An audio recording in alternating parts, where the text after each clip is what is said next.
So how do we use the Imbali Artbooks?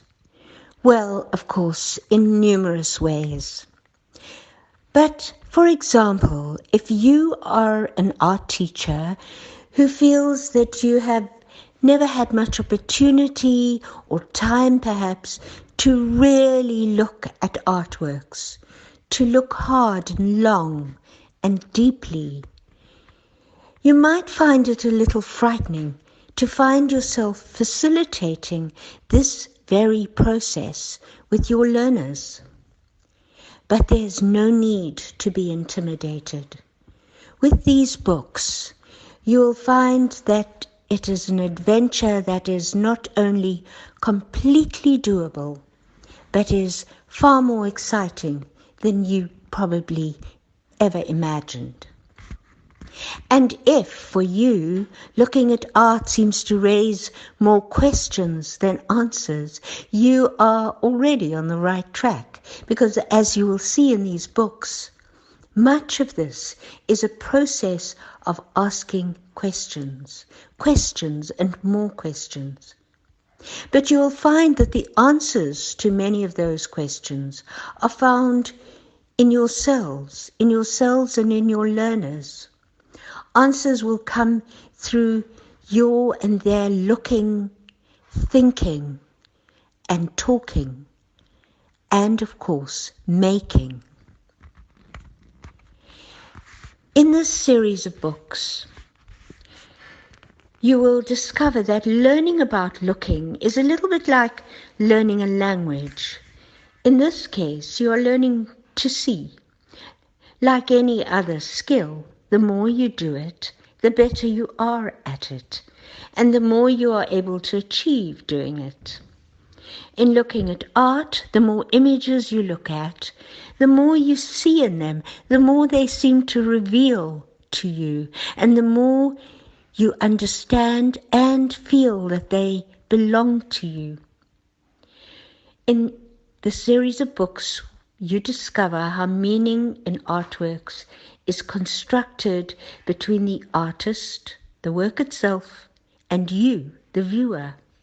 But you will also find how to look for factual and contextual information, finding out more about the artist, more about the work, where to find such information, and how that additional information might shift your understanding and your reading of the artwork.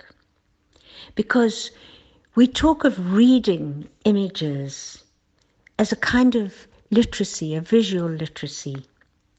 The 7 books in this series are arranged in themes that we believe talk to our learners about their own lives. We have chosen images that in many, many different ways will speak to different learners in different ways about their lives and the meaning of their lives. Book 1 is called Getting Started, and that book introduces us to the language of art, the vocabulary of art. Book 2, Faces, is of course about portraiture, but it's also about identity, about self-image, how we project ourselves, and about African mask making and power. Book 3, Bodies, is about how we express ourselves through adornment and through movement and action. It's about gender and prejudice. It's about sculpture and doll figures. Book 4, Things, talks about the meanings of objects, how they accumulate significance, ritual, social, historical significance. Book 5 is about places. It's about the land, our environment, how through history the meaning of the land has changed for different cultures and different peoples, different occupants of this land.